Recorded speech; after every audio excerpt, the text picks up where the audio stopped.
Namaste, beloveds, and welcome to Upaasna Devi's Guide to Being Love, episode 7. And today I want to talk to you, I want to tell you two stories. Two stories that talk about the transformation of the human being. Very often we feel, oh my God, when we think of big terms like enlightenment, we think of liberation, we think of moksha and nirvana, and we think, oh my God, this is so difficult. How can it happen? It can never happen to me.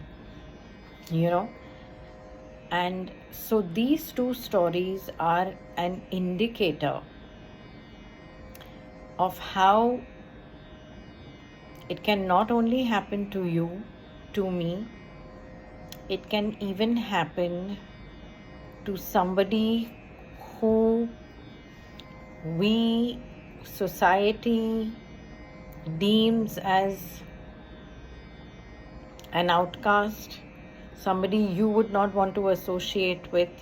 It can even happen to them. So, let me begin by telling you the first story.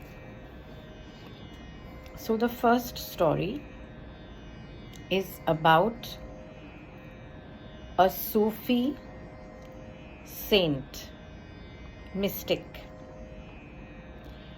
His name is Abdul Qadir Jilani, or Ghaus Pak as he is known.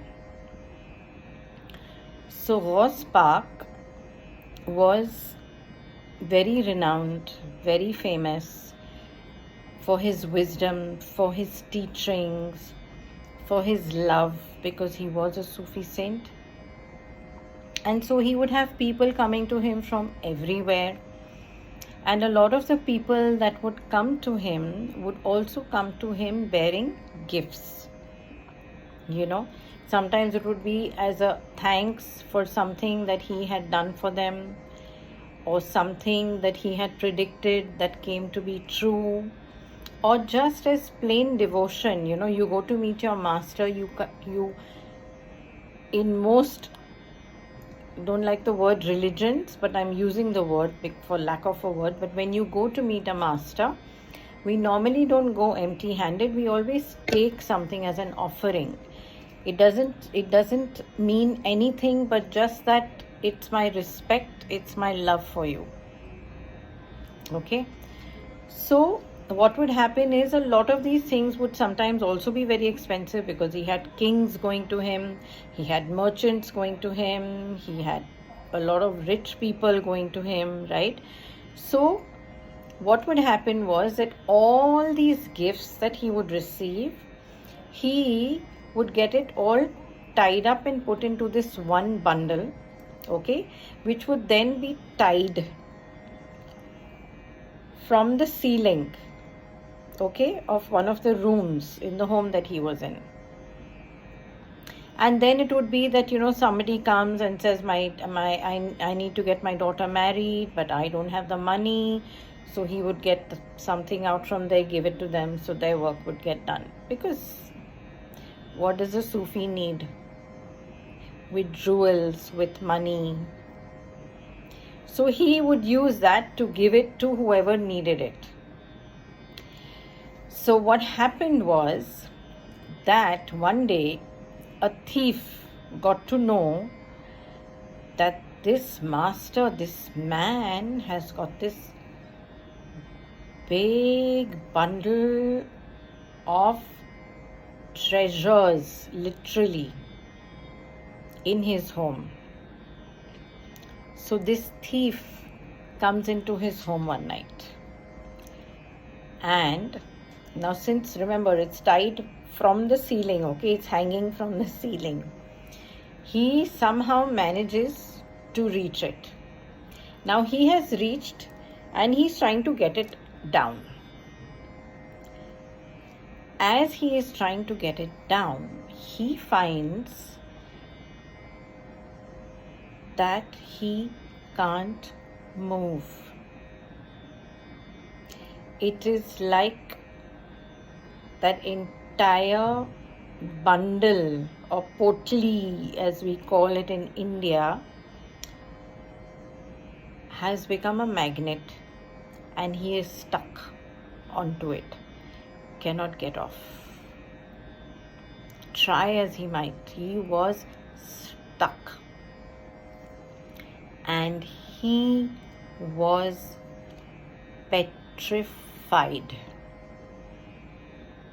Now it was sweating, crying, and then, because it was half an hour, 1 hour, time is passing, and he is continuing to stay stuck. Finally, he was sobbing, crying to the divine and saying, please forgive me. Even if I am a thief, I still have some standing in my part of the world. What will become of me? I will lose all face. I will lose all respect. Please, God, I'm begging you, if you let me go tonight, I will never ever steal again. I will never do anything wrong. I will walk your path. I promise you, I beg you, please, please, please release me. By now, it has now become dawn, the next day. And Horse Park has visitors early that morning. And there are these 4 gentlemen who have come to him from another Sufi order. Their master had passed away, and they came to him so that he would decide who amongst these 4 would now take over that order, who would become the next leader, right? And then the person that he declares is going to be the leader. It's written on a piece of paper, and then he puts his stamp on it, which then they go back and show that this is proof that so and so has been elected by Horse Park to be the next leader. So they have come to him to decide. Okay. So they come to him and they put forth their entire reason for having come, and they say, we've come and you please decide and you let us know who has to be the next leader. And he says, yes, I know who the next leader has to be. Please go to the next room. He's in the next room. Bring him here. And they were shocked. Go to the next room. It's supposed to be one of us. But they couldn't say anything. He's a master, right? So one of them goes to the next room. And when they go to the next room, at first they don't see anyone there. But then they hear sounds, and then they look up and they see this man clinging to this bundle that is hanging from the ceiling. And they bring him down. He is trembling. And they take him before Horse Park. And he is trembling, he is crying, he just falls at his feet. And these 4 ascetics, the Sufi ascetics, they ask him, sir, how are you naming this person as the next leader of our order? He is but a common thief. We have seen him. He had clambered up there and he was trying to steal your valuables.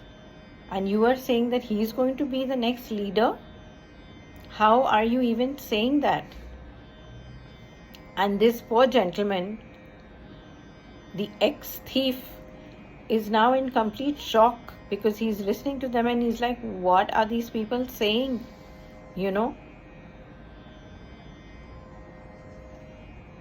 And the master says, yes, he is the one, because of the way in which he has prayed to the divine through the night, so earnestly, with such feeling, asking for forgiveness for not just this one sin of having clambered up there to steal my treasure or my possessions, but for every sin that he has ever committed.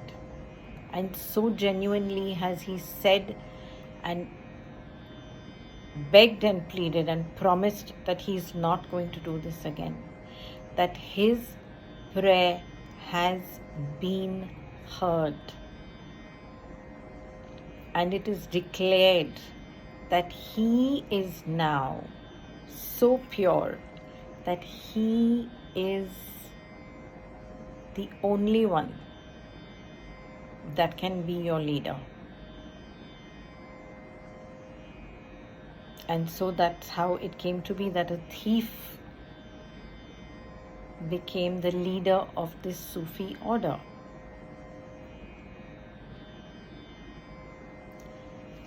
Now I'm going to tell you the second story. The second story is also about a thief. This thief is now walking along the hillside, and there he chances upon a temple. He was just wandering around, kind of lost in that area, and he chances upon a temple. And when he enters that temple, he finds that the temple doors, which normally are locked in the night, the doors are open. And so he goes in. He goes in, and it is a Shiva temple. And so there is, those of you who live in India know that the Shiva temple has a Shivling, which is a mound like this, okay? And the Shivling is there, and above the Shivling, again dangling from the ceiling, is this beautiful umbrella. We call it like a chhatri, okay? An umbrella made of pure silver, solid silver. So he was like, wow. He looks around and he checks and he finds there's nobody there, So I can very easily steal this and take it with me. Okay, fine. He's going to steal this. But then he's like, how am I going to get to that? Because it's hanging from the ceiling. There's nothing here. There is nothing I can use. There's no stool. There's no ladder. How am I going to climb up to get this? And then he realizes he has no choice. So he climbs up onto the Shivling. And now what he has done is he's standing on the Shivling and he's reaching for the chhatri, the umbrella, okay? And he is in this position trying to now get it out from the ceiling, from the hook that it's hanging from. And while he's trying to do that, lo and behold, Lord Shiva appears before him. And he says, so he looks at him, the thief is looking at Lord Shiva, and he's saying, who are you? So he says, I am the one that you're standing on. I am Shiva. He says, yeah, very good. Good acting. You're part of some kind of drama in which you're playing Shiva? You're a good actor. You really look the part. He said, I'm not an actor. I am Shiva. And I am pleased with you. So now, because Shiva is Shiva, and now Shiva has started giving out this beautiful ethereal light, which no human being, even if they are a very, very good actor, can do. This guy realizes, okay, there's something here. I think perhaps this is Shiva. So he says, you're pleased with me, but I haven't done anything to please you. He says, yes, you have. People come here to me, they offer coconuts, they offer milk, they offer ghee, they offer water, they offer honey. But nobody has ever offered their entire selves to me. You have offered your entire self to me. So I am pleased with you. Ask me whatever you wish, and I will fulfill your wish. And this thief who is holding on to this silver umbrella that he was trying to steal is just standing there, just staring at the Lord and the beautiful, effulgent light coming from him, the love coming from him. See the simplicity of the divine. No wonder Shiva is called Bholenath, innocent Lord, because he's so bhola that you just give him a little bit and he's so happy. And this thief was just mesmerized by these energies flowing to him, that he felt something happening within himself. And in that moment, he was changed forever. In that moment, when the Lord said that I am pleased with you, you have offered yourself to me like nobody ever has.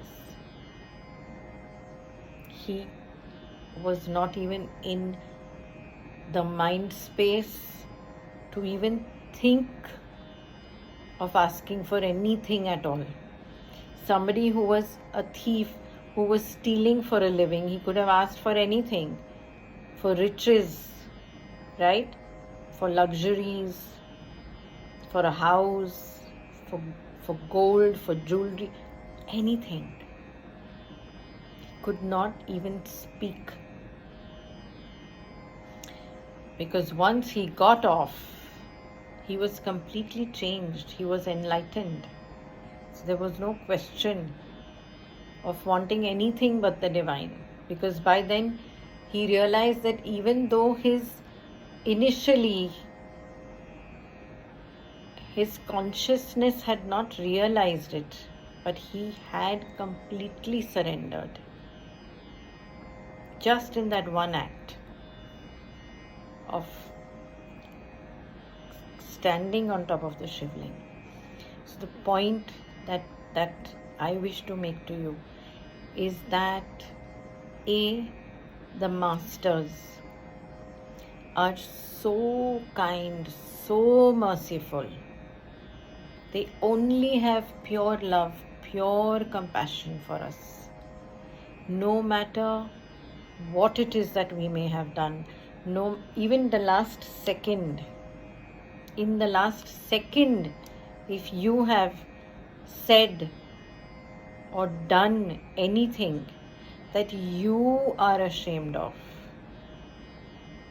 they still love us. they still forgive us.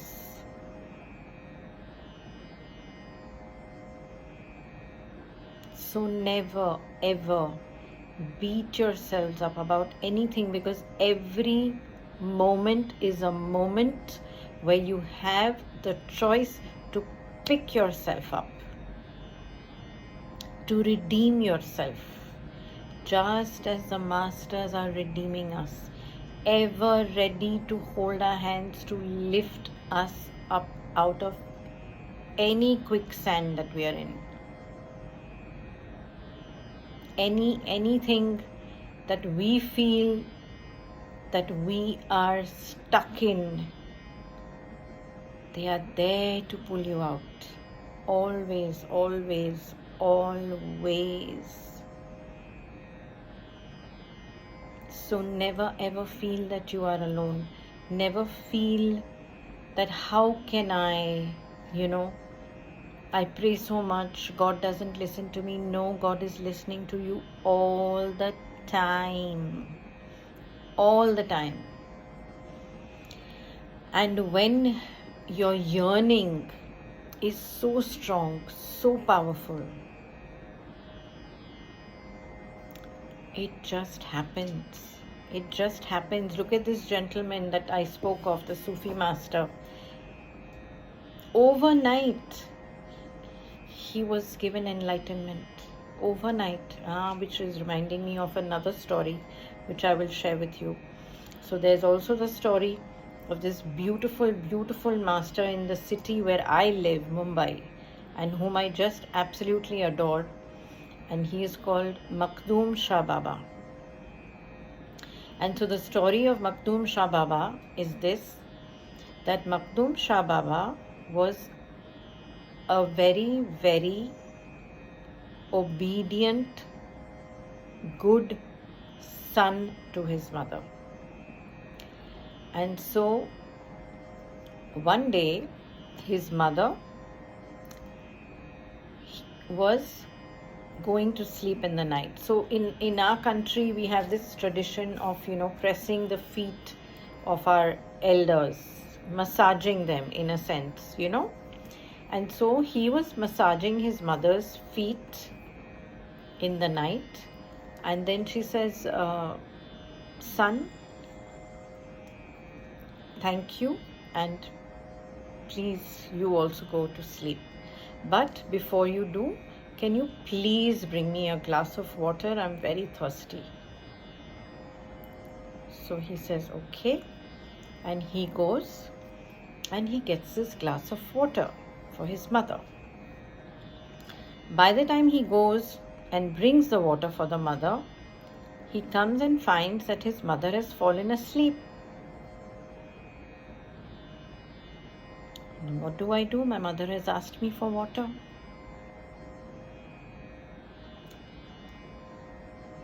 The next morning, the mother wakes up. The mother opens her eyes and she sees Hazrat Sahib standing at her feet holding the glass of water. And she's like, son, why are you standing here? He says, mother, you asked me for a glass of water last night. So I have brought it and I was waiting for you to wake up so I could give it to you. And she was shocked. She said, my God, what a beautiful, loving, obedient child I have. And his mother was actually a master in her own right. And so when she realized this, she blessed him, and she blessed him to such a degree that he got enlightened instantly.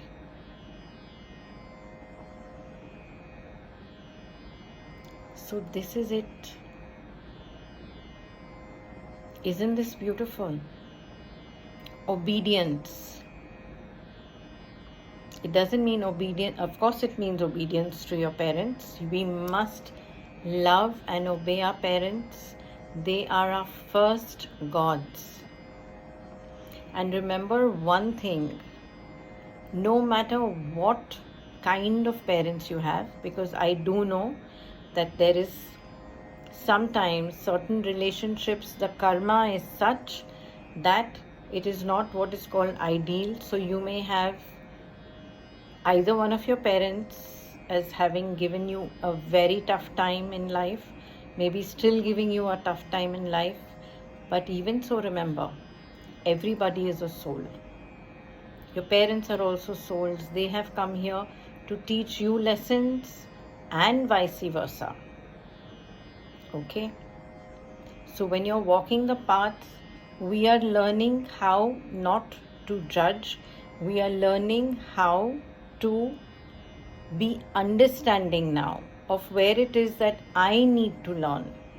What is it that I am lacking that this lesson is trying to tell me to bring into myself? Whether that's mother, father, brother, sister, husband, wife, child, whatever relationship dynamic. So coming back to the loving and obedience, right? That he was so surrendered to his mother.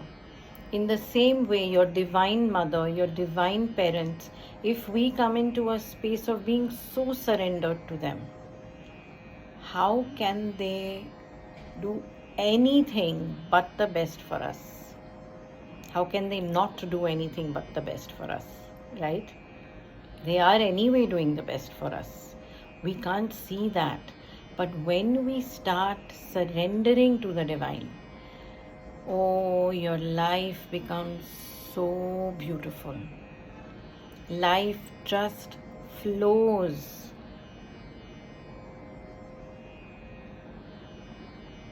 Intention is very, very important. When you want something very strongly, this is something I know from personal experience. When I want something very strongly, and if it has something to do with the divine, not possible that it will not happen. All doors will open for you like this.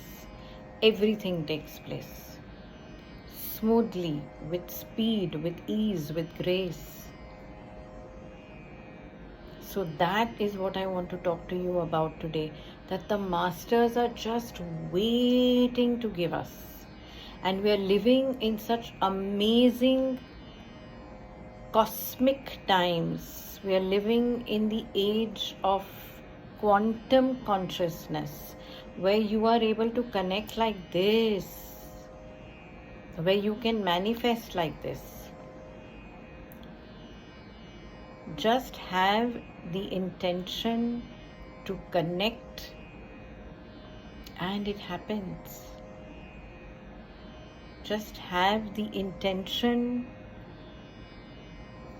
to be love, to be joy, to be peace, and it will happen. Just be in surrender to the divine in every now moment. There's this very cute little creature crawling on my phone right now. I hope you're listening to me as well. Another form of the divine. The divine is in everything and everyone.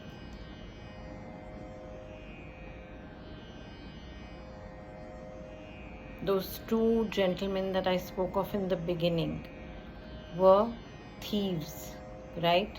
Doing something which you would say we would look down upon, right? That's a thief. But look what happened with their lives. What a transformation. Overnight. What a transformation. What had that thief done? What kind of karma had the first one come with? What kind of karma had the second one come with? The first one was repentant, he cried, he pleaded, he said, God, I will do anything. please get me out of this. Do not let me get into trouble. You know, the second one didn't even do that. He was just shocked. That's Shiva. But the power of the divine, the mercy in the light from the Lord, the compassion coming from Him, just shifted everything within that gentleman. Maybe it was his time. So in that same way, it can happen for all of us. It can happen at any point in time for each and every one of us. So stay in faith, stay in surrender, and know that you are capable of everything that you want to do, that you want to achieve, that you are amazing, and it can happen for you too, because we are all one intrinsically. We are all one, part of that oneness. We are all that thief. We are all that master. It's all there in all of us.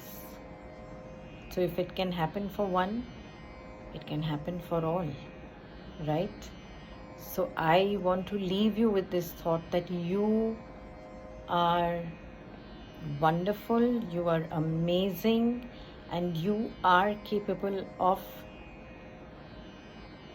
amazing transformations. Anything is possible. Just surrender, let go, and let God, Goddess, Source, Allah do the rest. Thank you so much for listening to me. I am in complete gratitude for your presence at this time on the planet, for making that beautiful difference with your presence. Namaste.